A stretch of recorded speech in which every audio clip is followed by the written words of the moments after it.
Regarde-moi et aie pitié de moi, car je suis abandonné et malheureux. Ici, abandonné et malheureux désigne la solitude mentale, l'isolement, la douleur et le malheur, etc., ressentis par celui qui a réalisé que, par le péché, il est un pécheur qui ne peut que mourir éternellement. Qu'en pensez-vous? Avez-vous déjà ressenti une telle solitude mentale, un tel isolement, une telle douleur et un tel malheur, etc.? Mais le problème est qu'il y a encore des gens qui ne savent absolument rien de cette solitude, de cet isolement, de cette douleur et de ce malheur. Bien qu'ayant fréquenté l'Église depuis longtemps, et bien qu'étant pasteur, ancien, diaconesse ou diacre, il y a des gens qui ne savent absolument rien de cela. Pourquoi cela? C'est probablement parce qu'une telle personne n'a pas encore réalisé qu'elle est un pécheur qui ne peut que mourir éternellement à cause du péché. Cependant, c'est un gros problème. Car Jésus est venu non pour appeler des justes, mais des pécheurs. Dans Marc 2h17 aussi, il est dit, Jésus, ayant entendu cela, leur dit, ce ne sont pas ceux qui se portent bien qui ont besoin de médecins, mais les malades.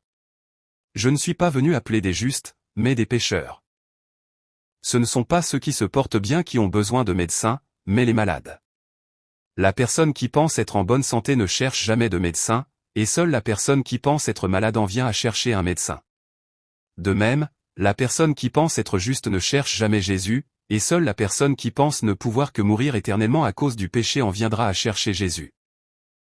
Par conséquent, la personne qui n'a pas encore réalisé qu'elle est un pécheur qui ne peut que mourir éternellement à cause du péché pourrait être une personne qui n'a pas encore rencontré Jésus, qui ne connaît pas encore le mérite du sang de Jésus-Christ. Une telle personne est encore celle qui sert comme esclave de Satan et est très probablement celle qui avance vers cet étang de feu de l'enfer.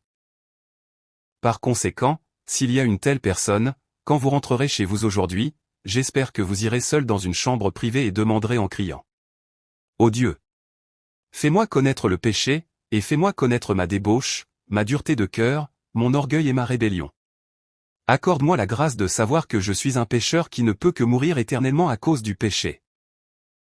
Quoi qu'il en soit, la personne qui a réalisé qu'elle est un pécheur qui ne peut que mourir éternellement à cause du péché en viendra à crier au milieu d'une immense solitude mentale, d'un isolement, d'une douleur et d'un malheur.